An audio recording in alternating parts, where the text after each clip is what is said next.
Queridos alumnos, queridas alumnas, es un gusto y un placer volver a verles. Eh, Bienvenidos y feliz inicio de semana laboral. Hoy, el lunes 1 de julio, finalmente estamos ya en el mes séptimo del año. Ya hemos cursado la mitad. Yo siempre digo como en picada, en declive para llegar a fin de año y la verdad es que el tiempo se va mucho más rápido de lo que uno pensaría.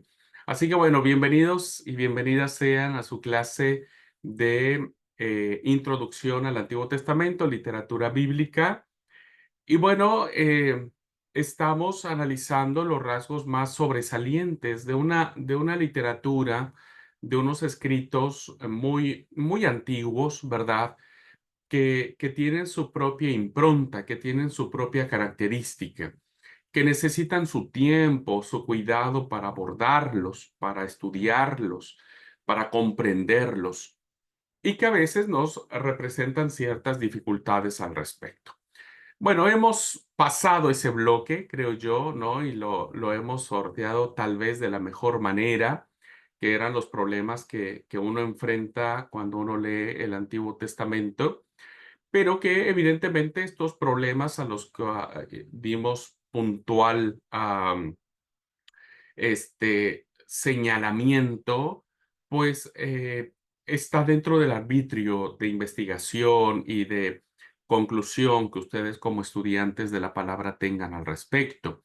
Y que tal vez lo visto en clase sea una propuesta más para que ustedes profundicen, complementen o puedan mirar el Antiguo Testamento desde otra perspectiva sin dejar de pensar que es palabra de Dios, sin dejar de pensar que es palabra inspirada por el Señor, donde nosotros podemos ver más allá de los problemas científicos, históricos, morales, teológicos, la revelación de Dios en su máxima expresión. ¿Ok? Bueno, antes de pasar a la siguiente unidad temática que tiene que ver con los valores que representa el Antiguo Testamento, quiero decirles que hoy a la noche estaré subiendo a la plataforma el primer examen parcial para que ustedes lo puedan realizar. Es un examen muy sencillito, muy sencillito. No se preocupen, no es complicado el examen, pero sí nos va a permitir a nosotros ir como reafirmando el conocimiento.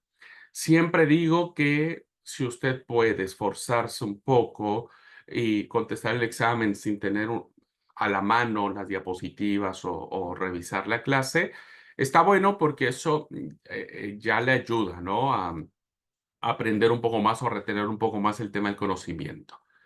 Pero si no, también tienes opción de revisar sus apuntes y poder como que reforzar o este, poder reconocer el lugar donde usted tendría la información de la respuesta correcta a la pregunta.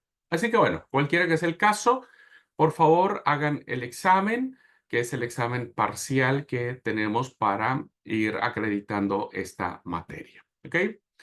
Bueno, entonces, primera unidad temática, hablamos acerca de los aspectos introductorios que nos permiten un paneo general histórico de lo que plantea el Antiguo Testamento. Segunda unidad temática tenía que ver con pues, los problemas de lectura que tenemos. La tercera unidad temática, que como decía al final de mi última clase, es una de las que más me apasionan, porque esta unidad temática nos va a permitir a nosotros reconocer lo realmente valioso que tiene como mensaje central, como mensaje de vida, como mensaje evangélico, si ustedes quieren decirlo de esa manera.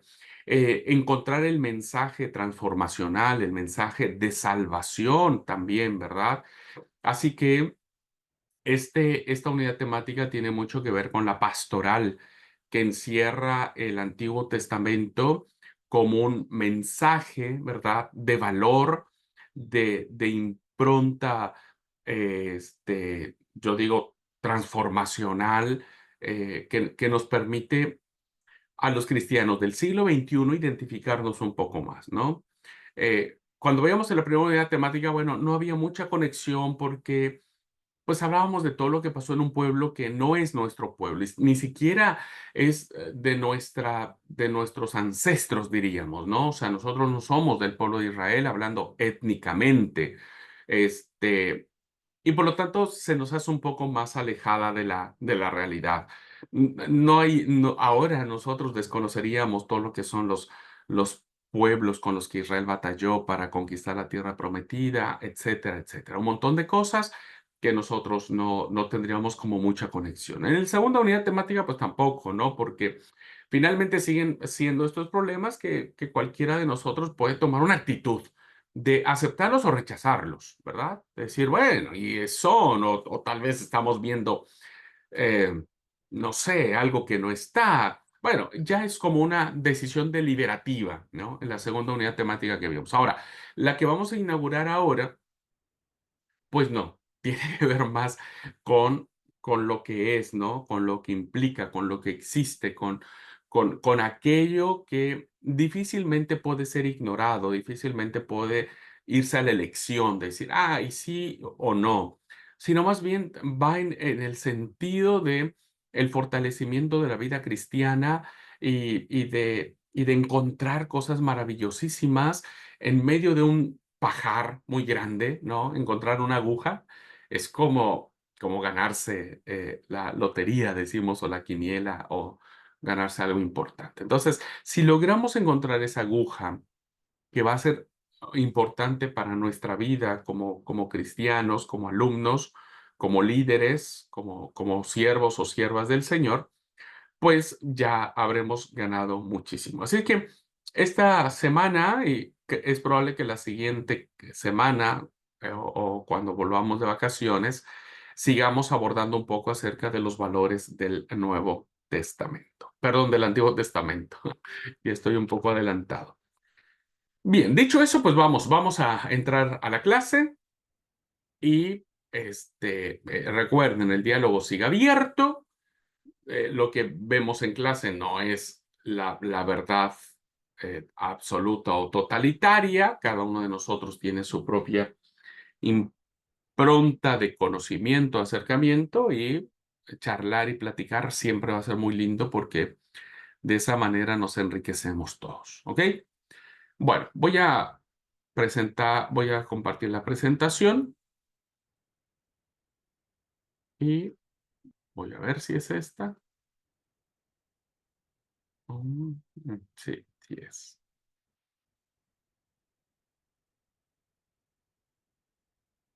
Muy bien. Bueno, ahí ustedes están viendo ya la presentación.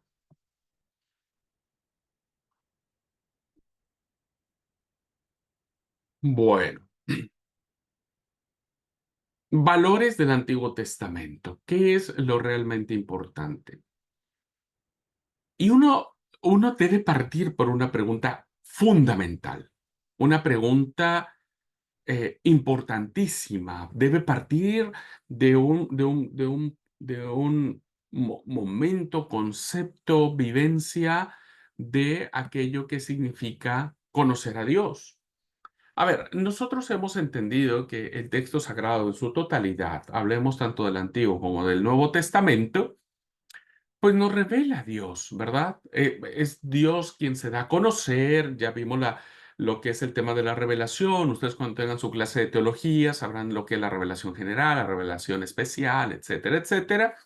Pero lo importante es saber que el texto bíblico nos va a ayudar en todos los sentidos a saber que hay un Dios que quiso darse a conocer. Ahora, la pregunta es, ¿dónde encontramos eso, verdad? ¿Cómo lo podríamos nosotros, ah, este, no sé si la palabra correcta es esquematizar, ¿dónde lo podríamos concentrar? ¿Dónde lo podríamos no sé, creo que no sería correcto decir resumir, pero solo para efectos prácticos, ¿cómo podríamos resumir el concepto globalizado de la revelación de Dios que permea todo el texto sagrado y tratar de identificarlo lo más prácticamente posible que nos permita a nosotros este, fortalecer nuestra fe? Así que la primera pregunta que tendríamos que hacernos es cómo el Antiguo Testamento nos ayuda a conocer más a Dios. En la medida que el cristiano aprenda a conocer más a Dios, en esa medida está comprometido con Dios, está comprometido con su justicia, está comprometido con su santidad, está comprometido con su verdad y sobre todo está comprometido con su realidad. Dios es un Dios real y como decía una película, ¿no es cierto? Que decía, Dios no está muerto. Claro que no. Pero necesitamos identificar esta primera pregunta. Entonces, al hablar de este tema, ¿verdad? Hay una definición de Dios que muchos aprendimos de pequeño. Vamos a hacer como un resumen de aquellas ideas de las cuales nos enseñaron de quién es Dios, ¿verdad?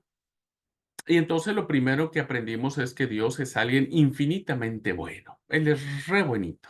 ¿Ah? Tan es así que muchas denominaciones, incluso a veces en el imaginario colectivo que nosotros ya tenemos metido en nuestra mente, nos han presentado a Dios como un viejito, ¿verdad? Un viejito con el cabello blanco y con una cara así bonachona. Entonces, pues ese es Dios. Es un Dios buenito, es un Dios sabio, poderoso, que es principio y fin de todas las cosas y lo más importante, es un Dios de la retribución, ¿verdad? Es un Dios que va a premiar siempre a los buenos. Pórtate bien para que Dios te bendiga. Pórtate bien para que Dios te cuide. Pórtate bien para que Dios te guarde, ¿verdad? Pero si te portas mal, pues Dios te va a castigar, ¿verdad? Dios te va a castigar. Así que pórtate bien. No hagas mal, no hagas cosas que haga que Dios termine castigándote, ¿no? Es una síntesis adecuada. No quiere decir que la mayoría de cosas, no todas, la mayoría de cosas no compaginen con esto, ¿no es cierto? Con lo que Dios puede o debe representar. Si es bueno, si es sabio, si es poderoso, si es principio y fin de las cosas, en la literatura sapiencial que nosotros nos vamos a encontrar después en otra materia, vamos a ver que para algunos autores de la Biblia, el Dios de Israel es un Dios que va a premiar a quien vive en la justicia y guarda los mandamientos, pero habrá otra literatura más rebelde, entre dos grandes comillas, que va a decir, no sé si realmente Dios ayuda a los buenos.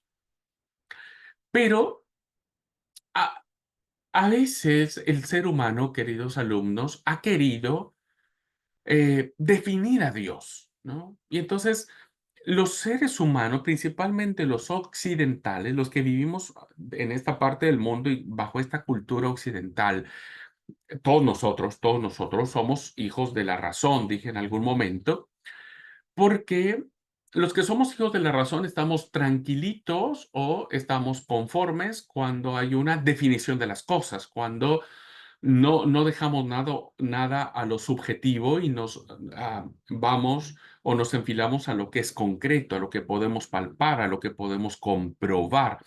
Entonces, una definición cae bien, ¿no? Y muchos han intentado a través de los tiempos plantear definiciones de quién es Dios, ¿no? Entonces, definición de Dios es tal, tal, tal. Y a veces pensamos que aprendiéndonos o describiendo una definición, pues ya estaríamos como reflejando la realidad completa de Dios. La verdad es que no. No. Hay un dicho que alguien planteaba y decía, en el momento en el que el hombre eh, este, conceptualice a Dios, desde el momento en que el hombre conceptualice a Dios, Dios deja de ser Dios. Porque Dios no puede ser manipulado, ¿verdad? No puede estar encerrado en un concepto. Es mucho más que eso, mucho más que un concepto de etapas generacionales, ¿no? Porque bueno, si nos hubiéramos encontrado viviendo en la Edad Media, por ejemplo, muchos siglos atrás, nuestro concepto de Dios sería puramente religioso. Después vino la etapa de la Ilustración, la etapa del Renacimiento, y nuestro concepto ha cambiado a ser más racional. Pero ningún concepto podría ser justicia plena respecto de lo que podría significar Dios, ¿no? Entonces, tenemos que recurrir al medio que Dios nos ha dejado para aprender a conocer un poco más de Él, ¿verdad? El Antiguo Testamento dice todo esto, ya lo dije que sí a todo esto, pero lo va a decir de una forma más viva, más apasionada, más interesante, más profunda y más transformadora. ¿Por qué? Porque al mismo tiempo que lo contempla con otros aspectos, olvidados a menudo por los aspectos teológicos y por la enseñanza cristiana. Y lo que vamos a resaltar es eso, ¿verdad? ¿Qué es lo que hace diferente nuestra concepción de Dios, basado en el mensaje que tiene el Antiguo Testamento? Y entonces surge una pregunta, ¿verdad? Vamos a plantear esta pregunta para seguir manteniendo nuestro diálogo. ¿Cómo es el Dios del Antiguo Testamento? ¿No? Tenemos que ir desentrañando las preguntas. Bueno, como dijimos, muchos cristianos siguen pensando en el Dios severo, el Dios que está más inclinado al castigo que al perdón, el Dios que atemoriza al hombre, ¿no? Y que lo amenaza con matarlo y destruirlo, y que sobre todo no va a tolerar el menor pecado, ¿no? A veces uno no logra entender esas historias de cómo Dios termina castigando a dos personas que cuando llevaban el arca del pacto, ¿no es cierto? El animal empieza a moverse, a relinchar, empieza a sacudirse. El arca del pacto estaba a punto de caer. Entonces, dos personas, pues, ¿cuál es el instinto que uno tiene, hermanos, cuando nosotros vamos llevando algo valioso y que no se caiga? Pues atajarlo, sostenerlo, cuidarlo, tocarlo o cuidar que no se caiga, ¿no?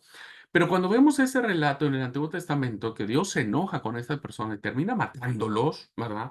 Porque se atrevieron a tocar el arca donde Él va, donde Él existe. Entonces uno dice, cuidado, ¿no? O sea, ten cuidado porque mira, Dios es un Dios muy malo, muy, muy malo. Es como cuando no entendemos correctamente el mensaje que tiene que ver con a ver, no está en el Antiguo Testamento, está en el Nuevo Testamento, que ya lo vamos a ver también a la luz de su contexto, que aparece en la historia de Ananías y de Zafira, ¿no? Donde por engañar al Señor y no dar lo completo de lo que ellos habían vendido, el Señor termina matándolos. Y uno diría, mira, si eso fuera no entendido de manera correcta, muchos ya hubieran muerto o hubiéramos muerto porque de alguna manera hemos faltado en algún momento en no entregar lo correcto al Señor. Bueno, seguimos pensando que el Señor no tolera el más mínimo pecado y lo vemos como un personaje eh, iracundo o que sí, es bonito, pero no le busques mucho porque explota en cualquier momento, ¿verdad? Fuimos enseñados de esa forma respecto de Dios. Lo vimos cuando hablábamos en la materia de espiritualidad cristiana, ¿no? Pórtate bien, por si no Dios te va a castigar. Entonces, siempre hablar de un Dios de castiga y de que castiga, y más si lo relacionábamos con nuestros padres terrenales, ¿no? Los que tuvieron la dicha de tener papás que hablaban con ustedes, que no los golpeaban, que eran re tiernos con ustedes, pues qué lindo, todo muy bueno, que me alegra, pero los que no, ¿verdad? Los que tuvimos padres que los métodos de castigo eran muy fuertes, muy violentos y que te dolían demasiado, pues no compagina con la idea de un Dios que es realmente bonito, ¿no? Más bien es un Dios que hay que tenerle cuidado. Hay que tenerle cuidado. En oposición a esto, al Antiguo Testamento, porque vemos a un Dios que incluso manda al pueblo en la famosa Guerra Santa que vimos en la clase pasada. Si la ciudad es cercana, bueno, vas a matar a los hombres. Si la ciudad es lejana, vas a matar a los niños, las mujeres, los ancianos, vas a matar a todos, ¿no? Este, y cuando mucha gente ve eso de Dios en el Antiguo Testamento, pues hace o comete el error de ver en el Nuevo Testamento un Dios diferente, ¿verdad? Porque a diferencia del relato solo de Ananías y de Zafira, que ahí uno diría, bueno, esa gente, ¿por qué no entregó los bienes que había puesto en su corazón? Y Pedro le recrimina y primero el espíritu mata a Ananías y después entra Zafira y también la mata, ¿no? A diferencia de eso, pues la mayoría es un Dios que perdona, es un Dios de la gracia, porque de tal manera amó Dios al mundo, etcétera, etcétera, ¿no? No por obras para que nadie se gloríe, sino la salvación es gratuita. Entonces, ¿qué vemos en el Nuevo Testamento de parte de Dios? Equivocadamente, claro, ¿no?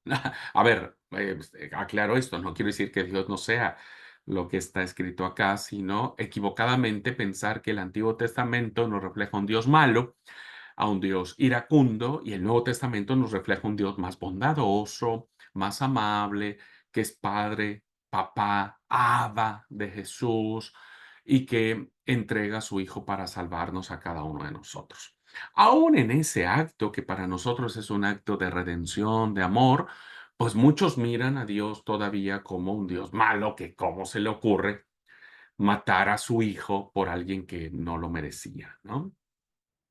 Entonces, fíjense ustedes, queridos alumnos, que cuando nosotros nos acercamos para tratar de conocer mucho más a Dios, caemos en esta trampa, ¿no? Una trampa que no está dada por la Biblia, ¿eh? Que no es problema ni de Dios ni de los autores bíblicos. El problema es nuestro, ¿no? El problema es nuestro de comprensión, de interpretación, de desconocimiento de un montón de cosas que existen en el texto sagrado. Y cuando nos encontramos en esta dicotomía, ¿no? En estos polos opuestos de ver a un Dios mucho más malo que castiga con un diluvio y que mata a todos los seres humanos, ¿no es cierto? O que le permite que Elías mate a todos los sacerdotes de Baal en el Monte Carmelo, o un Dios que, insisto, trae mucha ira acumulada, ¿no es cierto? Y que termina matando a Sodoma y Gomorra porque eran pecadores y desciende fuego del cielo. Bueno, a diferencia, cuando nos encontramos en estos polos, ¿no? Caemos en una herejía. Sin saberlo, estamos aceptando una doctrina herética. Ustedes saben que la herejía, voy a decirlos en términos generales, pues hay otro concepto que en otra clase vamos a manejar, pero la herejía es todo aquello que está distorsionado de la verdad. ¿No? Que está distorsionado, que es una verdad en sí misma, pero está totalmente distorsionada a tal grado que termina siendo contradictoria, ¿no? Termina siendo contradictoria. Entonces, ustedes recordarán en una clase que vimos, ¿no es cierto?, que hablamos acerca de la herejía marcionista, ¿no? En donde Marción, tal vez ustedes recordarán las primeras clases que tuvimos, donde Marción este, elimina completamente el Antiguo Testamento. Dijo, esa es una literatura donde manifiesta un Dios violento, sanguinario, tal, no lo quiero ver, así que listo. Y que recorta todo el Nuevo Testamento y solo deja las cartas paulinas, le saca todo aquello que tenga que ver con el Antiguo Testamento y solo deja Lucas, el Evangelio y todo lo demás lo elimina, ¿no? Esa es una herejía que la iglesia condenó en su momento. Y que a veces ahora hay muchos predicadores, ¿no? En donde solo predican Nuevo Testamento. El Antiguo Testamento, pues no, porque no les gusta predicar sobre esos pasajes. Así que la doctrina herética es cuando oponemos el Dios o los ponemos en contraposición, el Dios del Antiguo Testamento y el Dios del Nuevo Testamento como si fueran dos dioses diferentes, ¿verdad? Donde uno es bueno y otro es malo. Y hermanos, hermanas, nada más lejos de la realidad y nada más herético que eso, ¿no? Y que nadie en su sano juicio, diría yo, o un cristiano saludable debería permitirlo, ¿ok? Así que vamos a ver qué es lo que nos dice el Antiguo Testamento sobre Dios. ¿Cómo se llama? Una precisión al respecto es la siguiente. Es cierto, porque está escrito, lo que yo les acabo de decir, está escrito, no inventé ninguna historia, ¿no? No inventé ninguna historia. ¿Por qué? Porque es cierto que Dios aparece en el Antiguo Testamento con 2 caras. Y cuando hablo de 2 caras, no estoy hablando en términos peyorativos, ¿eh? Ojo con eso. No lo estoy diciendo en términos peyorativos, es decir, no estoy, porque dicen que un hipócrita es el que tiene 2 caras. No, eso es un término peyorativo. No, no lo estoy diciendo en eso, sino lo estoy diciendo en 2 realidades, ¿verdad? En el concepto de las 2 realidades, o si usted me permite decirlo más puntualmente, de las 2 representaciones de Dios que no se contraponen, que no están en conflicto, sino más bien que terminan complementándose, que terminan describiendo la totalidad de la realidad plena de Dios. Es lo que planteó un autor llamado Rudolf Otto, donde él dice que estas 2 realidades, estas 2 caras, ¿no es cierto?, de la moneda, por una parte está lo fascinante, ¿no? Lo fascinante, eh, lo cautivante, aquello que es asombroso, aquello que te permite desarrollar tus mejores sentimientos de asombro, de ternura, de acompañamiento, de sentirte seguro. Pero la otra parte, ¿no? Es lo tremendo. Y cuando hablo de lo tremendo, tampoco está en sentido peyorativo, sino de aquello que escapa a nuestra propia cosmovisión, ¿no? De aquello que termina saliendo de nuestras esferas humanas, de nuestras emociones humanas y se coloca en lo supra, ¿verdad? Se coloca en lo de afuera, se coloca en aquello que nosotros no podemos ni manipular ni sostener, pero sigue siendo cautivante, lo que es tremendo, lo que es por una parte, la divinidad que atrae y que subyuga, que atrae, que nos permite conocer a, a Dios que acompaña en el peregrinaje a su pueblo por el desierto, el Dios que termina cuidando muchísimo la vida de José en medio de un montón de peripecias que él pasó, ¿no es cierto? Pero por el otro lado, hay un temor santo, ¿no? No es un miedo, ojo, no es un miedo. No es un miedo que nos produce pánico, que nos produce convulsiones, no es un miedo que nos produce rechazo. Es un temor santo que nos permite estar en profunda reverencia, en profundo silencio, en la profunda cautividad de las cosas que suceden por los hechos portentosos de Jehová, que nos sobrecoge, que nos pone la piel chinita, que hace que el cuerpo tiemble, que hace que la mente, ¿verdad?, se nuble ante lo sobrenatural, ante lo fascinante. El aspecto terrible, y cuando vuelvo a repetir, y está entrecomillado, por eso está entrecomillado, ¿verdad? El aspecto terrible, que no es peyorativo, de Yahvé es muy palpable. Su aspecto es poderoso, tan poderoso que nos causa miedo, ¿verdad? Fíjense, algo interesantísimo. Cuando usted, por ejemplo, ve en un documental, voy a poner el ejemplo, ¿verdad? De esos documentales de naturaleza que aparecen en National Geographic o algún otro canal, ¿verdad? Entonces a usted le fascina ver el mar es maravilloso. O cuando hay una tormenta y es hermosísimo ver en la tele cómo los rayos relampaguean. Y eso es maravilloso, eso nos cautiva, ¿o no? Bueno, al menos me cautiva a mí, ¿no es cierto?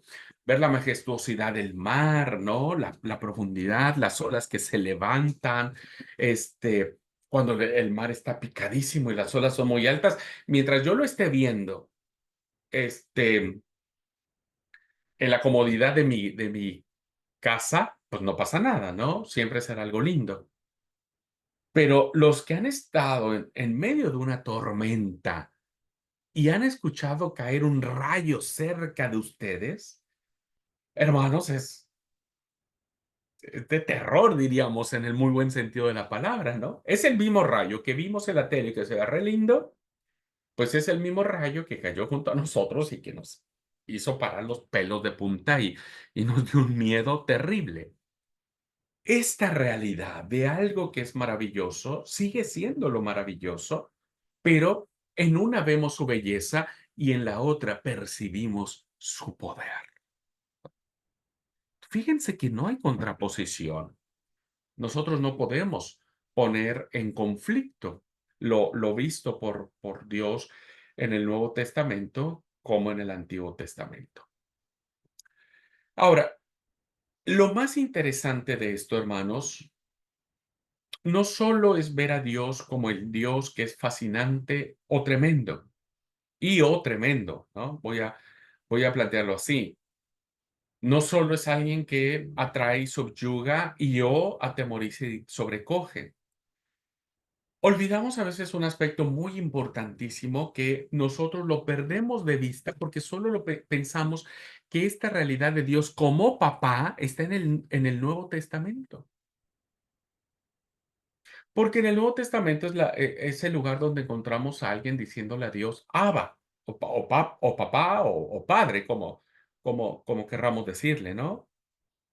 Entonces, desde que Jesús le dijo Abba a Dios, o sea, desde que el momento en que Jesús le dijo papá a Dios, pues ahora para nosotros Dios es un papá, ¿no?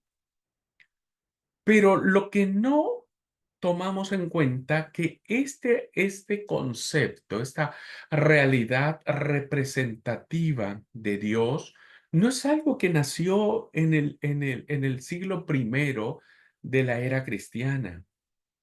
Es un concepto que está en el Antiguo Testamento, ¿no? ¿Por qué? Porque el Antiguo Testamento va a preparar la presentación de Dios como papá, que esa será la propuesta de Jesús. Jesús va a conocer la realidad de Dios como papá por su conocimiento de él en las Sagradas Escrituras. Entonces, fíjense ustedes, queridos alumnos, que si nosotros logramos buscar y encontrar alaba del Nuevo Testamento en el Antiguo, nos daremos cuenta que es una complementariedad tan linda, tan profunda, ¿no? Que a cualquiera de nosotros nos debería de bendecir, ¿no? Entonces, fíjense que vamos a ver cómo Dios es papá en el Antiguo Testamento, ¿no? Y esa será la propuesta que ya Jesús nos lo presentará y los autores del Nuevo Testamento nos lo presentarán de una manera mucho más desarrollada. Pero eso ya estaba en el Antiguo, ¿ok? Así que bueno, vamos entonces, sin desmerecer lo que yo había dicho al principio, donde nosotros no podemos conceptualizar a Dios, porque en el momento en que el hombre termine conceptualizando a Dios, Dios deja de ser Dios. Vamos a encontrar que hay una definición, ¿no? Diríamos, muy interesante que aparecen en las escrituras antiguas. Y lo encontramos en el libro del Éxodo. Fíjense ustedes, queridos alumnos. Vean, esto es hermosísimo. En el Antiguo Testamento se podría decir que existe una definición, o mejor dicho, una autodefinición de Dios. El mejor que puede definirse a sí mismo es Dios mismo, no nosotros, ¿no? No nosotros. Lo encontramos, la autodefinición de Dios, que es maravillosa, y esta cita bíblica tiene que estar subrayada en sus Biblias y aprendida de memoria, que aparece en el Éxodo 34, versículos 6 y 7, que ahora vamos a leer para explicarlo. Primero tenemos que ver el contexto, ¿verdad? ¿Qué pasa antes de Éxodo 34, versículos 6 y 7? Bueno, en el capítulo 33, ¿verdad?, del libro del Éxodo, Moisés le había hecho una petición a Yahvé de ver su gloria. Él quería ver quién era Dios, quería entender, comprender en su mismo afán humano de reconocer la gloria de Dios, quería y pidió esto, ¿verdad? Pero la respuesta de Dios en el capítulo 33, versículo 19, el versículo 18 dice, entonces le dijo, te ruego que me muestres tu gloria. Versículo 19, capítulo 33, estamos leyendo, y le respondió. Yo haré pasar todo mi bien delante de tu rostro y proclamaré el nombre de Jehová delante de ti, ¿verdad? Delante de ti.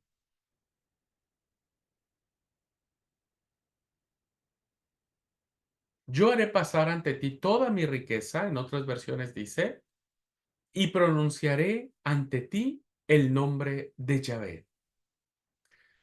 Bueno, se entendía, hermanos, dentro de la literatura del Antiguo Testamento, de que el nombre y la persona tenían relación. Por eso vemos claramente que los personajes bíblicos se les designa el nombre en función de su propia personalidad, ¿verdad?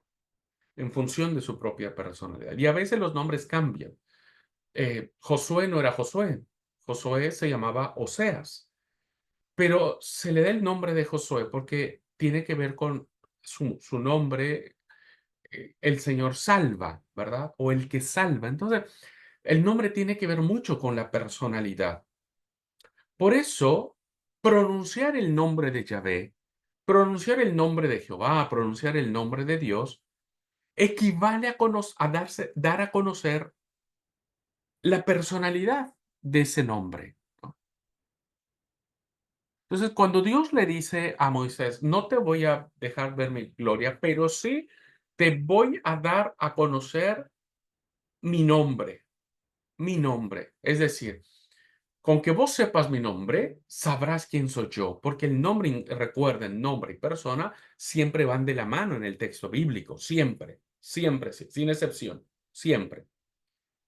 Entonces, cuando en el capítulo 33 vemos que Dios va a revelar o va a proclamar o se va a pronunciar el nombre de Yahvé, lo encontramos, queridos hermanos, en el capítulo 34, versículos 6 y 7, que dice, vean esto hermoso que dice. El Señor pasó ante Moisés proclamando. ¿Qué iba a hacer Jehová con Moisés? Proclamar su nombre. Bueno, lo está cumpliendo ahora. ¿Cuál es el nombre? Yahvé, Yahvé, ¿no? O Jehová, Jehová, según la traducción que usted tenga.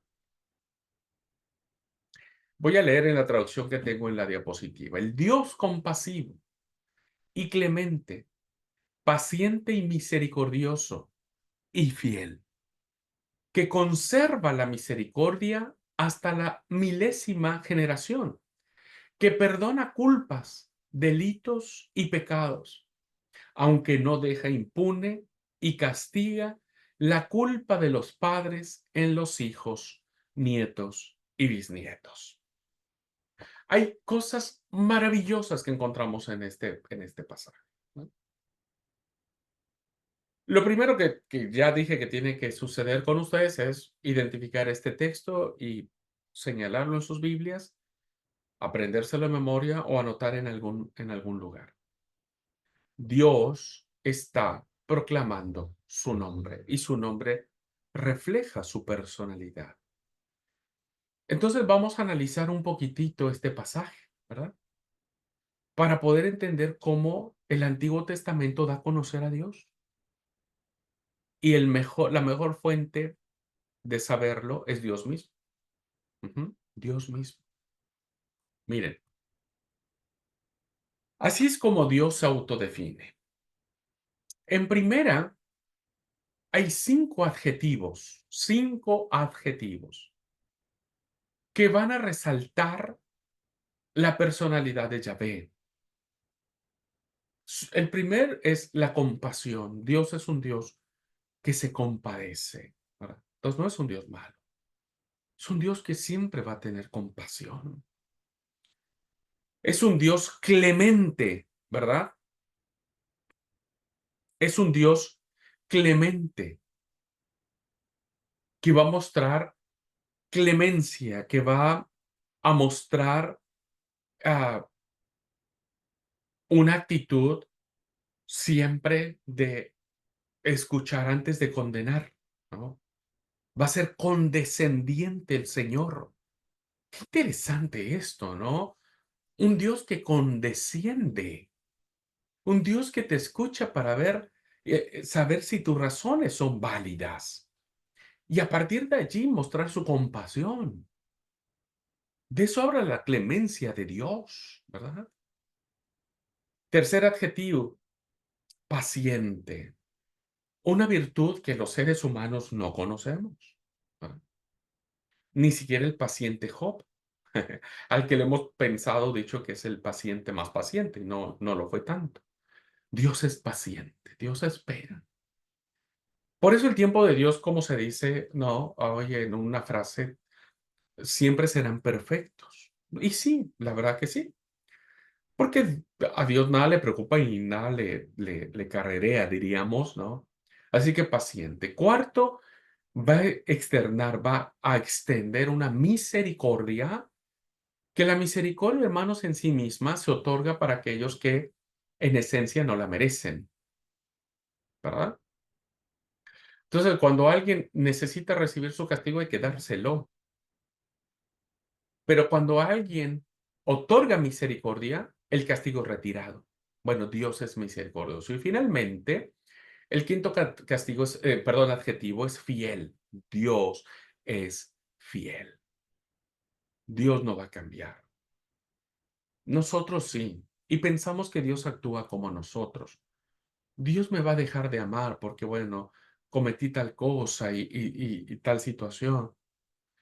La fidelidad de Dios sigue siendo, pero no sé si podríamos comprender esto que quiero decir.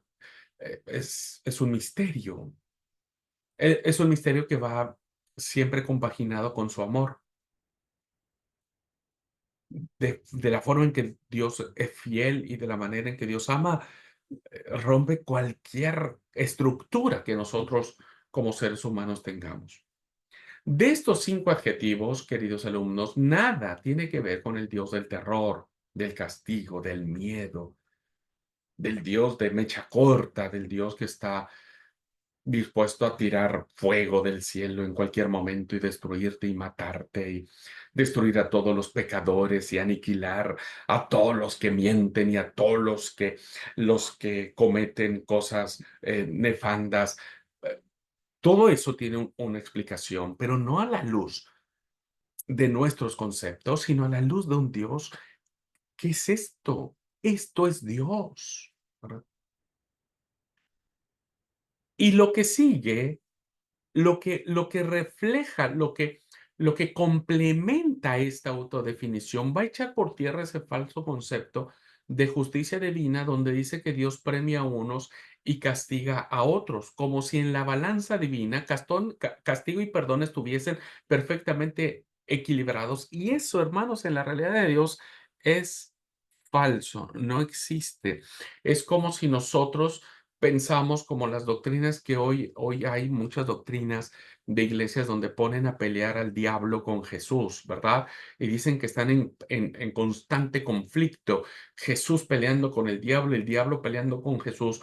Y ponemos a la misma par de poder y autoridad al diablo, ponemos a Satanás, le damos la misma autoridad para pelear con Jesús, porque solo dos que tienen la misma fuerza, la misma capacidad en términos de boxeo, pugilísticos, ¿no? Son del mismo peso, ¿no?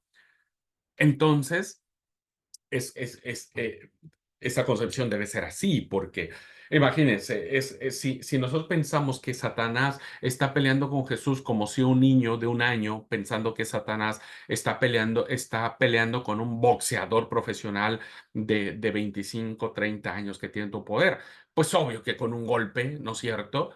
Este hombre, pues golpearía al niño y lo destruiría. Entonces no hay tal pelea. Pero como nos dicen que constantemente Satanás y Jesús están peleando, pues le están dando el poder a Satanás de una manera que no lo tiene, que no lo tiene. Perdónenme, pero no lo tiene. O nosotros estamos elevando a Satanás a un nivel que no tiene, o estamos rebajando a Jesús, ¿no? De poder y decirle, bueno, me parece que Jesús no tiene tanto poder, porque si hubiera tenido poder, ya hubiera acabado a Satanás, pero sigue peleando. Esa comparación que les estoy haciendo, hermanos, es como pensar que castigo y perdón van de la misma forma. Es decir, eh, eh, ¿qué hiciste? delante de Dios, ¿qué mal hiciste? Ah, bueno, y mentí, ¿listo? El castigo para la mentira son, ¿no? 20 azotes, 50 latigazos. Entonces, como si estuviera a la par. Y bueno, me merezco los 50 latigazos, ¿verdad? Porque bueno, es como pensar que Yahvé, hermanos, tendría que estar actuando o debería estar echando mano de la ley del talión, ojo por ojo, diente por diente. Entonces sí, para los que piensan que si vos te portas mal, escucha lo que te digo, ¿eh? Para los que piensan de que si vos te portas mal, no mereces un castigo igual a tu, ah, a tu mal comportamiento.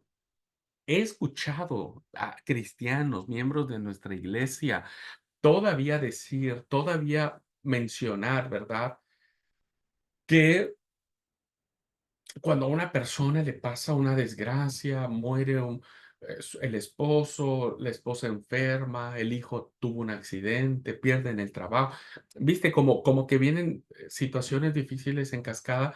He escuchado todo decir, y andas a ver el pecadote tan grande que tienen esta gente, que mira, les ha sucedido todo esto, así de grandote ha de ser su pecado, que les está llegando todos estos males a su vida. Eso no lo dice el texto bíblico.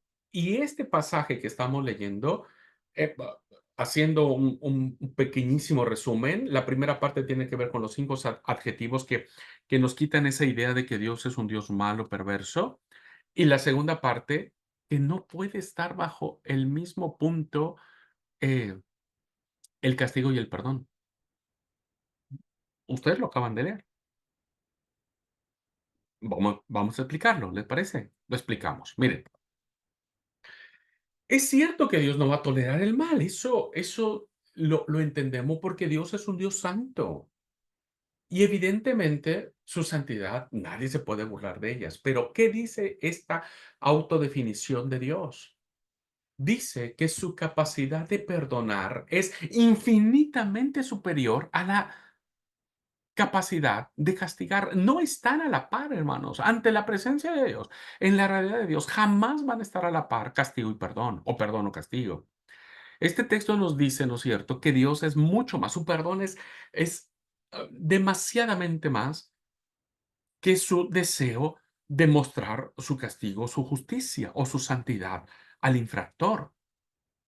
Por eso, cuando nosotros leemos en el pasaje que dice, el pasaje dice que guarda misericordia a millares, que perdona la iniquidad, la rebelión y el pecado, y que de ningún modo tendrá por inocente al malvado, que visita la iniquidad de los padres sobre los hijos y sobre los hijos de los hijos hasta la tercera y cuarta generación.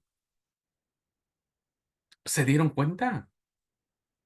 Mientras la misericordia se extiende a millares, el perdón de Dios se extiende a millares, su castigo solo abarca 4 generaciones, solo 4. Entonces, hermanos, no hay punto de comparación, ¿verdad? El texto dice que su castigo se extenderá a padres, hijos, nietos y bisnietos hasta la cuarta generación, pero su misericordia es para millares, es decir, 4 entre, en comparación a millones de millones. Dígame si hay un punto de coincidencia. No la hay, no la hay, ¿no? Y entonces, esta parte, queridos hermanos, nosotros incluso la hemos malentendido cuando leemos el texto de el mandamiento que encontramos en el libro del Éxodo. Yo he escuchado decir quienes han malinterpretado este texto, este mandamiento de Éxodo capítulo 20, donde el mandamiento dice, no te inclinarás a ella ni la honrarás, pues yo soy Jehová tu Dios fuerte, celoso, que visito la maldad de los padres sobre los hijos hasta la tercera y cuarta generación de los que me aborrecen. He escuchado que muchos dicen, bueno, ¿viste? Si el padre es borracho, el hijo va a ser borracho y el nieto va a ser borracho. Incluso hay denominaciones, hoy principalmente pentecostales, que tienen teologías que tienen que ver con temas que dicen que hoy tenemos maldiciones generacionales, ¿no? ¿Por qué tu hijo es rebelde? Ah, cuando empiezan a investigar resulta que la bisabuela era prostituta, por ejemplo, ¿verdad? O empiezan a investigar y resultan que el tatarabuelo era, no sé, jefe de la mafia y que mató a muchas personas. Entonces, el pecado de ese bisabuelo, de esa bisabuela que fue prostituta o que fue tratante de blancas o que el tatarabuelo violó a un niño o era violador serial o qué sé yo, ¿no? Entonces el pecado se pasa, ¿no? Se pasa de generación en generación. Entonces, hoy tu hijo es así, es rebelde porque tiene el pecado del abuelo. Entonces hay que pedirle al espíritu, al demonio que está dentro que salga. Hermanos, eso no es bíblico. Con todo cariño y respeto, no es bíblico. Como tampoco es bíblico pensar, ¿no es cierto? Que el mandamiento se está refiriendo a que el pecado se va a pasar de persona a persona. Entonces, quiere decir que ya la quinta generación, es decir, a los taranietos, ¿no? Ya es la quinta generación, los taranietos ya están libres de pecado, ya no van a ser castigados. No, hermanos, no, no, bajo ninguna circunstancia. Tanto el mandamiento que aparece en Éxodo 20 como en la autodefinición de Dios que aparece en el Éxodo 34 tienen que ver básicamente con la capacidad que tiene Dios de perdonar ante su capacidad de castigar. No hay que interpretar esto en sentido literal, como si Dios castigase arbitrariamente a los hijos por el pecado de los padres. ¿Qué Dios es ese que pensaría que porque el padre fue narcotraficante, el hijo, ¿no es cierto?, tiene que es narcotraficante porque tiene el pecado del padre? No, el hijo es narcotraficante porque él decidió serlo. O si no lo es, no necesariamente tiene que tener la culpa de los padres o el pecado de los padres. Eso incluso este era un problema que existía entre los profetas. No me voy a detener en eso porque si no es desvirtuarme. Pero entonces el profeta termina diciendo, el hijo no va a cargar con el pecado de los padres, ni el padre va a cargar con el pecado de los hijos, porque ese era el problema que existía, ¿no es cierto? De entender, decir, bueno, si este pecó, pues ahora que se arreglen. Pobre del hijo, pobre del nieto, pobre del bisnieto, ¿cómo van a salir? Porque van a llevar el pecado del padre. No, hermanos. No podemos entender como si a Dios como un Dios arbitrario que va a castigar al hijo por el pecado del padre. ¿Por qué? Porque eso no es la intención del autor. Lo primero que quiere decirnos el autor, que no hay punto de partida entre castigo y perdón, no lo hay. ¿Qué dice el mandamiento, hermanos? El mandamiento termina diciendo, y hago misericordia a millares de los que me aman. A millares. No hay punto de comparación entre cuatro generaciones. Siempre hemos puesto mucho énfasis en las cuatro generaciones. ¿Y qué de los millares? Siempre hemos malinterpretado el texto pensando que el castigo está del Padre al Hijo como un Dios malo, un Dios que castiga, y nos hemos enfocado tanto en esa teología que hemos perdido de vista el millares a los que me aman y guardan mis mandamientos. Dios ama, Dios perdona, mucho más, hermanos. Por eso siempre he dicho que la capacidad de amor de Dios es un misterio, es un misterio. Nosotros a veces ah, eh, batallamos mucho con eso, ¿verdad? Te doy una oportunidad más. Me vuelves a fallar, listo, te vas de la iglesia, te vas de mi casa, te vas de acá y te vas de allá. Y entonces uno vive con temor de volver a fallar, ¿no? Hay pastores que toman ese papel de, aquí, una oportunidad más. Y si no, se va de la iglesia. No lo sé, hermanos, no sé si eso haría honor a este versículo que hemos leído de Dios. Nos hemos concentrado tanto en el Dios que castiga que en el Dios que perdona. Y a veces cuando pensamos en el Dios que perdona, pensamos que perdona de la misma manera que castiga. Y eso no es verdad. no es verdad. Así que lo que subraya el texto es el contraste entre 1000 y 4. Eso es lo que quiere decir el texto de Dios. Eso es lo que quiere decir el texto de Dios. Entre la inmensa capacidad de amar, la inmensa, inmensa es como el mar, y la escasa capacidad de castigar que tiene Dios. Eso fue lo que le molestó a Jonás. Jonás quería y deseaba que Dios castigara, ¿no? Porque Jonás, al igual que muchos de nosotros, estaba concentrado en las 4 generaciones. Pero Dios va mucho más allá, ¿no? Va mucho más allá.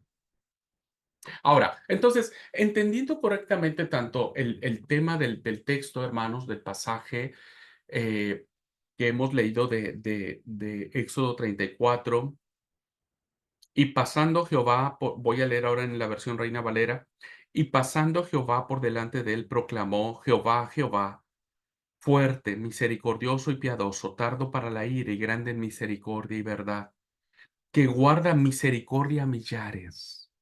Ahí está, que guarda misericordia, que hace bien a millones de millones de millones, que visita la inequidad de la tercera y cuarta generación, su capacidad de castigo, que sí, porque su santidad nadie la puede trastocar, su capacidad de castigar es mucho más grande, perdón, es mucho más pequeña que su capacidad de amar. Ahora, lo segundo que quiero notar aquí, que ustedes noten aquí, ¿por qué el Señor utiliza la figura de los padres, de los hijos? Tanto en Éxodo 34 como en el mandamiento, ¿verdad? En el mandamiento, en el tercer mandamiento, perdón, el segundo mandamiento, utiliza la figura de los padres. Dice, el mandamiento dice que visito la maldad de los padres sobre los hijos. ¿Por qué usa esta figura? Porque está refiriéndose acaso a esto que estábamos diciendo que el padre le pasa el pecado al hijo, el hijo al otro hijo y así. No, la figura que está tomando, hermanos, el escritor bíblico o Dios mismo para darse a conocer, es una figura que en el Antiguo Testamento tiene mucha fuerza, que es la familia, que es la familia. Y entonces, ¿qué es lo que pasa en el segundo relato de la creación? ¿Lo recuerdan cuando vimos un poquitito en la clase anterior? El sábado es creacional porque está metido, perdón, metido, está escrito o está colocado, es la palabra correcta, colocado en el primer relato de la creación. Por eso decimos que el sábado es creacional. Pero la familia está colocado en el segundo relato creacional. Porque la familia es el vínculo, es la institución más importante que existe en el texto sagrado, con la cual Dios se identifica. Dios es papá, Jesús es hijo. Hay un núcleo familiar, hay una identificación de la institución, en este caso de la familia. ¿Por qué el mandamiento y la autodefinición de Dios echan mano de la figura familiar para representar la capacidad que tiene Dios más de amar que de castigar? Porque evidentemente es en el núcleo familiar donde se desarrollan los más profundos afectos. Es en el núcleo familiar donde se desarrollan los más profundos de ayuda, de compañía, de solidaridad, de comprensión, de amor, de afecto, de verdad. Es en la familia. Y entonces Dios se empieza a identificar en estos vínculos de familia. Por eso ustedes van a ver que todo el texto sagrado está identificado en un Dios que es muy cercano a la familia, ¿no? Al concepto de familia, porque vuelvo a insistir, Es en el concepto de familia donde uno tiene esta capacidad de cuidar, de proteger, de amar, de darse, de sacrificarse, etcétera, etcétera. Es en el núcleo familiar donde uno desarrolla los más elevados valores del ser humano. Entonces el texto utiliza metafóricamente el concepto de la familia, no para decir que el padre le pasa el pecado al hijo, sino para decir, ¿no es cierto?, que en el seno de la familia hay la importancia de reconocer más la capacidad que debe darse de perdonar que de castigar, ¿verdad? De perdonar que de castigar. ¿Mm? Así es que, insisto, no es un texto para explicarlo a la luz de que si alguien está pecando y ver tu árbol genealógico y ver si tus abuelos, tus bisabuelos, tus tarabuelos eran buenos o malos, sino más bien tiene que ver con 4 contra 1000, no hay punto de comparación. Y tiene que ver estas metáforas familiares, ¿no es cierto? De, de, de, de los lugares donde se desarrollan los mejores y más grandes afectos. A ver, esta idea, hermanos, de la capacidad de amar y la escasa capacidad de castigar, la encontramos en otros pasajes de la Biblia, no solo aquí. Vean lo que dice el Salmo 86:15. Dice el salmista: Tú, Señor, Dios.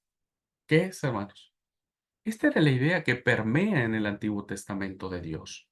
Compasivo y piadoso, paciente, misericordioso y fiel. El salmista está retomando lo que el libro del Éxodo ha planteado de la definición de Dios y lo está ampliando, ¿no? El Salmo evidentemente se escribe en un contexto diferente que el relato del Éxodo, y entonces vemos cómo la idea de Dios se ha extendido, pero no de un Dios que castiga, sino un Dios que es compasivo, piadoso, paciente, misericordioso y fiel. Hay otro salmo que dice, fíjense cómo dice este salmo: el Señor es compasivo y clemente, paciente y misericordioso. No está siempre acusando, ni guarda rencor perpetuo. No nos trata como merece nuestros pecados, ni nos paga según nuestras culpas. Como se levanta el cielo sobre la tierra, se levanta su bondad sobre sus fieles. Como dista el oriente del ocaso, así aleja de nosotros nuestros delitos. Como un padre, fíjense la figura. Está retomando, está dando el concepto, la interpretación correcta del pasaje. Como un padre siente cariño por sus hijos, siente el Señor cariño por sus fieles. El Abba no es el reflejo del Nuevo Testamento. El Abba o el Padre es el reflejo del Dios que se muestra y que el pueblo lo reconoce como un padre que siente cariño por sus hijos. Y entonces es el Señor, perdón, que siente cariño por los suyos. Hermoso salmo, hermanos, que demuestra la realidad de lo que Dios es. ¿Cómo representa? Esa era la pregunta, ¿no? ¿Cómo presenta el Antiguo Testamento a Dios? Pues muy lejos de esa imagen que nosotros hemos malinterpretado o hemos construido equivocadamente. Esta es la forma en cómo se da a conocer a Dios, ¿no? Compasivo y clemente, paciente y misericordioso. No siempre está acusando ni guardando rencor perpetuo. No nos trata como merecen nuestros pecados, ni nos paga según nuestras culpas. Como se levanta el cielo sobre la tierra, se levanta su bondad sobre sus fieles. Como dista el oriente del ocaso, así aleja de nosotros nuestros delitos. Como un padre siente cariño por sus hijos, siente el Señor cariño por sus fieles. Ese es Dios. Ese es Dios. Gloria a su santísimo nombre. Ahora sabemos cómo es el nombre de Dios. Si nosotros reconocemos el nombre de Dios, sabremos realmente quién es Él. Hay otro texto maravilloso, otro salmo, que recoge esta misma experiencia, esta misma interpretación. Dice: el Señor es clemente y compasivo, paciente y misericordioso. El Señor es bueno con todos, es cariñoso con todas sus criaturas. Clemente y compasivo, paciente y misericordioso. El Señor es bueno con todos. Es cariñoso. Vean el término tierno que tiene. Este es el deseo de Dios en las familias. A ver, entiendo que a veces en nuestras familias no sucedía eso con nuestros padres, pero, insisto, eso no es problema de Dios ni de la Biblia, es un problema nuestro. Pero vean cómo Dios, el pueblo, reconoce en Dios su ternura, su cariño, su capacidad de perdonar, de ser condescendiente, de ser fiel, de mostrar su misericordia. No, Él es bueno, Él es bueno. Ahora, si alguien se quiere burlar de Dios eso ya no es cuestión nuestra, eso ya Dios sabrá, ¿verdad? Ya Dios sabrá su compasión. Por eso digo que es algo que nosotros no logramos entender, ¿no? Es algo que no logramos entender. Tal vez en la eternidad nos vamos a sorprender de un montón de cosas. Ay, no pensaba verte aquí. Bueno, el Señor tuvo compasión de mí. ¿Y cómo si vos deberías tener un castigo? Bueno, eso es algo que ya no nos corresponde. Creo que no deberíamos meternos en eso. Así es que, queridos hermanos y queridos alumnos, en esta primera parte hemos desarrollado este hermoso concepto de lo que implica quién es Dios para nosotros, quién es Dios. Y, eh, y eso nos revela a nosotros la reflexión y el deleite y respirar esta escritura y saborear y, no sé, reencauzar la interpretación que podamos tener acerca de Dios. Ujú, acerca de Dios. Bueno, ¿alguna pregunta? Queridas hermanas, mis hermanas que están en clase presencial, ¿alguna pregunta, alguna duda, algo que quieran comentar?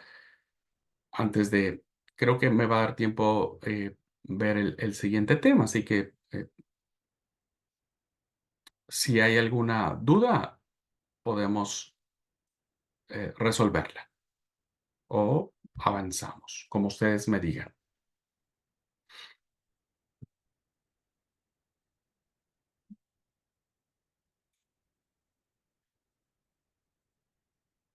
Bueno, dicen que no tienen duda, es que fue muy claro. Buenísimo. Entonces seguimos. ¿Les parece? Aprovechamos y avanzamos en el tema. Voy a compartir ahora y vamos a seguir profundizando en esto, porque creo que eso es lo más importante de lo que nosotros debemos entender o comprender del Antiguo Testamento, la revelación de Dios, cómo conocemos a Dios cada día. Ahora, esta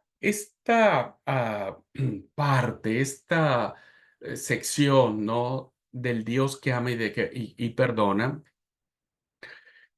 como dije minutos atrás, puede causarnos muchos problemas a nosotros, ¿no? Porque nosotros estamos como que muy dados a ser así, tajantes, ¿no? No hay una segunda oportunidad, no te voy a perdonar, no te voy a dar otro chance, así que bueno, o somos los típicos que decimos, bueno, te perdono, pero no olvido, ¿no? Te perdono, pero no creas que voy a volver a amarte o a sentir compasión por ti. Y entonces, estas reacciones que tenemos las asociamos con Dios también. Y decimos, Dios también actúa igual. Dios dice, bueno, te doy una oportunidad, dos oportunidades. A la tercera, si a la tercera no haces bien, listo, te corto mi gracia y no resucitarás en la primera resurrección y te vas al lago de fuego y azufre, que dice Apocalipsis, ¿no? Tal vez Dios lo haga así, qué sé yo. Es Dios quien lo determinará. Tal vez sí, ¿no? ¿Verdad? Tal vez si el Señor no solo dé 3 oportunidades, tal vez da 4, o 5, o 6, o 100, o 1000, o 1.000.000 de oportunidades. Ustedes dirán, no, no, eso no puede ser. Con Dios no se puede jugar. ¿Y quiénes somos nosotros para determinar qué es lo que es un juego para Dios y qué es lo que determina su voluntad y su soberanía y su propósito en la vida de nosotros? ¿Quiénes somos nosotros? Nadie, en lo absoluto. Entonces, sacando de fuera de nosotros esas cosas que a veces nosotros queremos arreglarle a Dios o queremos, este, queremos ayudarle a Dios y terminamos desayudándole, este tema nos plantea lo siguiente. Fíjense, hay una alusión interesantísima y que me encanta en el libro del profeta Oseas. Si ustedes pueden leerlo, por favor, abran su Biblia y porque no va a tener desperdicio que leamos el pasaje.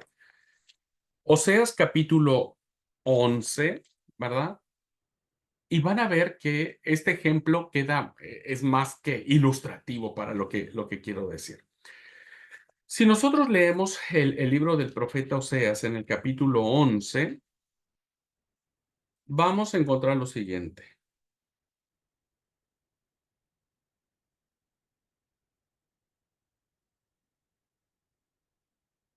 El profeta Oseas es quien mejor ha expresado la lucha interna. Fíjense, la lucha interna. Dios tiene una lucha dentro de él. Qué interesante, esto me encanta del profeta cuando nos lo platica de Dios. Hay una lucha interna que hay dentro de Dios cuando él se ve forzado a castigar. Él no quiere castigar. Él no quiere castigar. Pero, como dije, su santidad nadie la puede trastocar, entonces se ve obligado a castigar. El capítulo 11 nos presenta las relaciones entre Dios y el pueblo como las de un padre con su hijo. Voy a leer el versículo 1 en adelante, capítulo 11 del profeta Oseas. Dice, cuando Israel era muchacho, yo lo amé y de Egipto llamé a mi hijo. Cuando más yo lo llamaba, tanto más se alejaba de mí. A los Baales sacrificaban y a los ídolos ofrecían sahumerios. Yo con todo eso enseñaba a andar al mismo Efraín, tomándole de los brazos, y no conoció que yo le cuidaba. Con cuerdas humanas los atraje, con cuerdas de amor, y fui para ellos como los que alzan el yugo de sobre su cerviz, y puse delante de ellos la comida, la comida. Vean cómo aquí hay varias actitudes paternales de Dios. Cuando Israel era muchacho, cuando era jovencito, cuando un papá ve a su hijo jovencito saliendo de la niñez para la adolescencia, dice, yo lo amé. Dios ama a su pueblo, ¿verdad? Y cuando lo sacó de Egipto, le dijo, vos sos mi hijo. Entonces, si el pueblo era el hijo, pues Dios era el papá. ¿Cómo trata Dios como papá al pueblo? ¿Lo ama? ¿Lo llama? ¿Le enseña a andar? ¿Lo cura? ¿Lo atrae a sí mismo? Y sobre todo, se inclina para darle de comer en la boca a su hijo. Estas acciones, queridos alumnos, son tan tiernas, tan profundas en la representación de la realidad divina de Dios, que pensaríamos que el hijo tendría que responder de la misma manera con el papá, que no. Sería buenísimo que el hijo le respondiera agradeciéndole, amándole, correspondiéndole, qué sé yo. Pero cuando vemos lo que el profeta Oseas nos dice, el hijo tiene actitudes totalmente contrarias. ¿Qué hace el hijo? Hablando de Israel, el pueblo, ¿qué hace? Se aleja. No quiere saber de papá. No comprende a su padre. Sos un viejo, sos un inútil, sos antiguo. Vos no me vas a venir a decir a mí lo que tengo que hacer. ¿Qué hace Israel como hijo? No pone en él su confianza. Termina sacrificando a los Baales y termina ofreciendo incensarios con sahumerios a los ídolos falsos, desconfiando totalmente del papá. Hermanos, perdónenme lo que diga, un muchachito, no soy papá, pero un muchachito así, una cueriza hay que darle para, ¿no? Hay que educarlo, hay que volverlo al redil. Este es el problema que está teniendo Dios. Él está actuando como papá, como un padre amoroso, pero Israel está actuando como un hijo rebelde, un hijo que está desechando a Dios. ¿Y ahora qué pasa, hermanos? Pues tenemos que aplicarle la ley, ¿o no?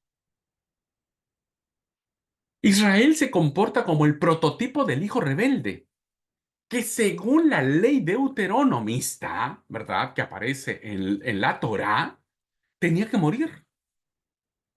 El hijo, según la ley, ¿verdad? Tiene que morir. Vean lo que dice el Deuteronomio capítulo 21, versículos 18 al 21. Dice la ley, eh, si alguno tuviera un hijo contumaz y rebelde, ¿qué es lo que está pasando acá? O sea, nos está planteando un hijo que es rebelde, no quiere saber de su padre, no lo comprende, dedica a otros dioses. Entonces la ley dice, si alguno tuviera un hijo contumaz y rebelde, que no obedeciera a la voz de su padre ni a la voz de su madre, que no obedeciere a la voz de su padre, ¿no? ¿Y qué está haciendo Israel aquí? Pues no está obedeciendo a Dios. Y habiéndole castigado, no les obedeciere, entonces lo tomará su padre y su madre y lo sacarán ante los ancianos de su ciudad y a la puerta del lugar donde viva, y dirán a los ancianos de la ciudad, este nuestro hijo es contumaz y rebelde, no obedece a nuestra voz, es glotón y borracho. Entonces todos los hombres de su ciudad lo apedrearán y morirá. Y así quitará del mal del medio de ti, de todo Israel, oirá esto y temerá. Según la ley, tendría que morir, ¿verdad? ¿Qué tendría que hacer Dios? Pues como papá tiene todo el derecho, la ley le asiste, la ley está de su lado. ¿Quién va a juzgar a Dios de lo que va a hacer con Israel? Nadie. La ley lo avala, ¿verdad? Pero fíjense cómo Dios está teniendo una lucha muy fuerte, incluso con esta ley deuteronómica. No lo voy a explicar ahora porque hay que explicar todo el concepto del Deuteronomio, pero vemos que hay una lucha consigo mismo. ¿Qué hace? ¿Cumple la ley Dios? Según nuestros criterios debería ser, porque así actuamos nosotros a veces, ¿no? ¿Qué dice la ley? Que muera, listo, que muera. Sin embargo, Dios elige incluso quebrantar la ley. Tal vez suene revolucionario a nuestros oídos, ¿no? Bueno, para que no se escuche tan chocante, no quebrantó la ley, simplemente no le hizo caso. ¿Ah? No le hizo caso a la ley e hizo caso a su propia esencia. Y entonces la misericordia vence a la cólera, la misericordia vence al enojo, la misericordia, el amor vence ante estas actitudes que uno diría, pero este muchachito, una buena cuereada, pero ¿sabe qué? De que se arregla, ¿verdad? Decimos nosotros. Pero Dios no. Dios decide amar y perdonar a su pueblo, pero dice uno, pero ¿por qué? ¿No? Lo que el Señor dice a través de Oseas, del profeta Oseas, es todo lo contrario a lo que muchas veces se enseña desde nuestros púlpitos, desde nuestras predicaciones, que a veces hay líderes, pastores, ministros que dicen, ¿no? Bueno, es la ley, hay que disciplinar, y hay que excluir y a cuánta gente no hemos lastimado, a cuánta gente no hemos lastimado. Hemos herido, no les hemos dado la oportunidad, no hemos actuado con compasión, con misericordia. ¿A cuántos hemos desechado por nuestros legalismos, nuestros fariseísmos, aduciendo a Dios o poniendo a Dios por encima, ¿no? O poniendo el nombre de Dios, poniendo el nombre de Dios como aval. Es que Dios lo dice. Bueno, habría que revisar un poquitito si realmente es lo que Dios está diciendo o lo que nosotros queremos en nuestra bronca o nuestro conflicto, nuestro enojo, queremos hacer. ¿Qué hace Dios, hermanos? Vea lo que hace. Está en el versículo 8. Empieza con una pregunta que duele hasta lo profundo, que solo un padre que ama le está doliendo como a él mismo, ¿verdad? ¿Cómo podré dejarte, Efraín? ¿Castigarte a ti, Israel? Ese es el conflicto. Es una pregunta, no es una afirmación. Dios no está diciendo te voy a dejar, te lo mereces, te voy a castigar. ¿Cómo que te fuiste a sacrificar dioses falsos? ¿Qué te pasa? Te voy a castigar. No está afirmando, está preguntando. Porque hay ese conflicto cuando nosotros nos preguntamos, ¿no? ¿Cómo podré dejarte, Efraín? ¿Castigarte a ti, Israel? Me da un vuelco el corazón. Se me revuelven todas las entrañas. ¿Se habían imaginado a Dios así alguna vez, hermanos? Este no es el Dios que nos han enseñado, que castiga, que condena, que a lo primero que haces te manda una enfermedad, mata a tu esposo o mata a tu hijo. No, no, y mil veces no. Millares de veces no. ¿Se habían imaginado hacia Dios? Me da un vuelco el corazón. Ay, ¿se dan cuenta cuando uno siente que el corazón se te hace chiquito, chiquito, chiquito y ay, porque no sabe qué hacer, ¿no? Cuando sentís en tu estómago, te duele el estómago ante una situación, ¿no es cierto? Y que estás allí entre que sí, que no, y hay algo dentro de ti que no te deja, que te estás quebrando por dentro. Me da un vuelco el corazón. Se me revuelven todas las entrañas. ¿Cuál fue la decisión de Dios, hermanos? No cederé al ardor de mi cólera. Dios estaba enojado y con justa razón. Por supuesto que sí. Por supuesto que sí. Con justa razón. Pero Dios dice, no voy a ceder a mi justa cólera. ¿Verdad? No destruiré a Efraín. Y la pregunta que seguimos haciendo a través de los miles de años que han pasado, ¿por qué? ¿No? Que soy Dios y no hombre, el santo en medio de ti y no enemigo devastador. Esa es la respuesta de Dios. El Dios que ama y que perdona. En la Reina Valera dice, ¿cómo podré abandonarte, oh Efraín? ¿Te entregaré yo, Israel? Mi corazón se conmueve dentro de mí, se inflama toda mi compasión. No ejecutaré el ardor de mi ira, ni volveré para destruir a Efraín, porque Dios soy, y no hombre, el santo en medio de ti, y no entraré a la ciudad como enemigo que va a destruir. Bueno, ese es el mensaje de los profetas, ¿verdad? Es el mensaje de Dios. ¿Cómo explicamos esto, hermanos? A menudo, para amenazar con el castigo divino, que es lo que a veces predicamos, se argumenta que Dios, por ser santo, no puede tolerar el pecado. Y entonces nos levantamos como fariseos y nos levantamos con la ley en mano y castigamos y condenamos y lastimamos a las personas.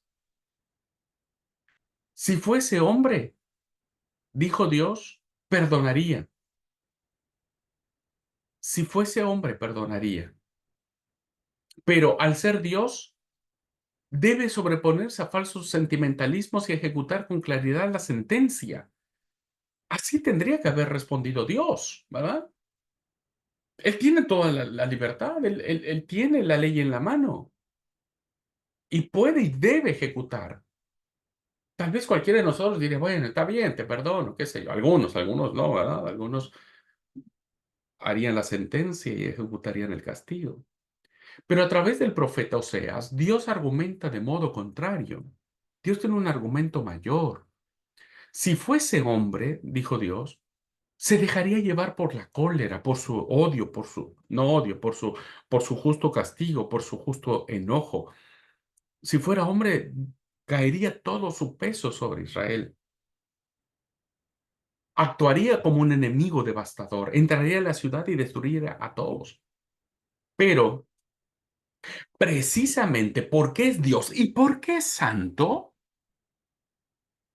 ese es nuestro Dios. Ese es nuestro Dios. Se le revuelven las entrañas y decide perdonar. Esta imagen de Dios, hermanos, de un Dios que perdona con profundidad, es la imagen que se repite de manera incesante en el texto sagrado. Lo vemos claramente, de igual manera, con el profeta Jeremías, cuando escribe en el capítulo 31, versículo 20, que dice, ¿no es Efraín hijo precioso para mí? ¿No es niño en quien me deleito? Pues desde que hablé con él, de él, me he acordado de él constantemente. Por eso mis entrañas se conmovieron por él. Ciertamente tendré de él misericordia, dice Jehová. Es la imagen paterna de Dios. Si Dios fuera hombre, actuaría con venganza, con bronca. Tal vez con la ley del talión no haría un castigo excesivo, pero él muestra su santidad y su deidad, no desde su cólera, sino desde su compasión, desde su capacidad de perdonar. Esta imagen paterna de Dios llegará al Nuevo Testamento de una manera profundamente sublime en esa hermosísima parábola que nos regalará el Evangelio de Lucas con el hijo pródigo, el padre que perdona, el padre que le perdona todo, tanto al hijo mayor como al hijo menor. Un padre que uno no entiende por qué se deja pisotear tan feo por sus hijos. Un padre que se deja humillar de una manera tan cruel por sus hijos. Pero no hay en él odio, no hay rencor, no hay venganza, no hay sentimiento de reproche. Bueno, ese es Dios. Por lo tanto, hermanos, nosotros vemos en Dios esta capacidad de amar. Naturalmente, esta idea del amor y la misericordia hubo que compaginarla en ciertos momentos con la experiencia del sufrimiento y la derrota del pueblo. Quiere decir que Dios, en estos momentos, cuando en el 586, cuando el pueblo fue llevado al exilio a Babilonia y que cayeron todos, eh, fue destruido el templo, la ciudad, eh, se llevaron cautivos, hubo un gran desastre. La pregunta que podría ser, ¿no es cierto? ¿Dónde quedó la compasión y la paciencia de Dios? ¿Por qué Él los hubiera protegido? ¿Por qué dejó que los babilonios los arrasaran? En el caso concreto, ¿no? O los asirios. ¿Dónde queda entonces la compasión de Dios? Estas preguntas provocaron un enorme esfuerzo de reflexión contenido en numerosas páginas de la Biblia. Es imposible sintetizarlo en pocas líneas, pero deseo reseñar el punto de vista de uno de los autores más importantes del siglo VI antes de Cristo, un profeta anónimo que se le conoce como el segundo Isaías, ¿no? O el Deutero Isaías, cuando Dios le dice al pueblo y usa la metáfora de un hombre que le habla a su esposa. Y mire cómo usa Dios a través del profeta Isaías, ¿no? Esta metáfora para explicar ese suceso del cautiverio babilónico. Dice Isaías 54, 7 y 8. Por un instante te abandoné, pero con gran cariño te reuniré. En un arrebato de ira te escondí un instante mi rostro, pero con misericordia eterna te quiero, dice el Señor, tu Redentor. Fíjense qué interesante los adjetivos que utiliza de tiempo, ¿no? Un instante te abandoné. ¿Cuánto dura un instante, hermanos? Pues es nada, es un instante, es un momento. ¿Cuánto dura un gran cariño? ¿O qué dimensión tendrá un gran cariño? Pues es dimensiones grandes, por eso la expresión, ¿no? Superlativa, grande, grandísimo, un gran cariño. Entonces no hay comparación entre el instante y el gran cariño.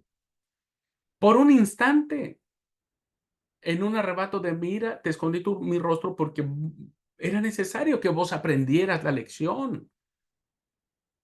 Pero ¿qué comparación hay entre un instante y la misericordia eterna de Dios? Lo eterno no se mide, no tiene tiempo, el instante sí, el instante se mide, pero la eternidad de Dios no. Así es que Dios sigue siendo un Dios amoroso, un Dios que cuida a su pueblo, un Dios que es un padre paternal, que permite que nosotros aprendamos nuestras lecciones. Claro que sí, pero no por Él. Él no las quiere. Son decisiones nuestras, como lo hizo Israel. Decidió dejar a Dios y seguir en pos de dioses ajeno. Pero aun cuando Israel en un instante hizo todo esto, al final Dios lo perdona, lo restaura y muestra su misericordia para siempre. Con palabras distintas encontramos la misma idea en Éxodo 34, que ya lo vimos. El contraste entre las 1000 generaciones que reciben misericordia y las 4 que sufren el castigo se aplica a la experiencia del pueblo. No hay comparación entre un instante y la eternidad. No hay comparación entre 4 generaciones y millares de millares de millares. Es cierto que ha sufrido mucho, pero esto no significa que Dios haya cambiado de actitud con él. Dios no cambia su actitud hacia nosotros. Se ha tratado de un arrebato de ira, justificada, porque Dios no hace nada injustificado, pero solo duró un instante. Ante eso se impondrá siempre la misericordia eterna de Dios. Si existe algo evidente en la historia de Israel, reflejado con fe profunda a lo largo de innumerables páginas, es la certeza de que Dios ama a su pueblo. Dios ama a su pueblo y Dios nos sigue amando a nosotros. Aun cuando nos deja un instante, que suframos las consecuencias de nuestros castigos, de nuestras malas decisiones, Dios siempre mostrará su misericordia eterna de perdón. Los sufrimientos serán interpretados como un modo de purificarlo y mejorarlo. Necesitamos a veces a través de eso ser mejores o como castigo pasajero por sus muchos pecados, sin que esto ponga en quiebra la fe en el amor de Dios. Y es así, queridos hermanos, como cerramos este segundo subtema acerca de entender y comprender lo que significa el Dios que ama y el Dios que perdona. ¿Ok? Muy bien. ¿Alguna pregunta, hermanas? ¿Alguna duda, algún comentario que quieran hacer?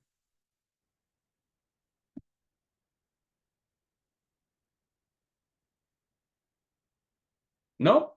Bueno, espero que haya sido entendible. No, cuando dice Efraín, Israel es lo mismo. Efraín e Israel, recuerden que Efraín fue una de las tribus que aparece de la tribu del norte, ¿no es cierto? Y Israel tiene una connotación, acuérdense que Israel como pueblo tiene una connotación religiosa, se refiere a las 12 tribus. De manera política, Israel se refiere a las tribus del norte y Efraín y Judá a las tribus del sur. Efraín estaba en las tribus del norte. Sí, hermano. Gracias, hermano. Bueno, bueno, pues gracias a ustedes por su atención. Nos vemos, Dios mediante, entonces el próximo miércoles para continuar con otros temas interesantes de ir rescatando estos valores del Antiguo Testamento. Que Dios les bendiga. Linda tarde para todos. Un abrazo y bendiciones. Chao, hermanos.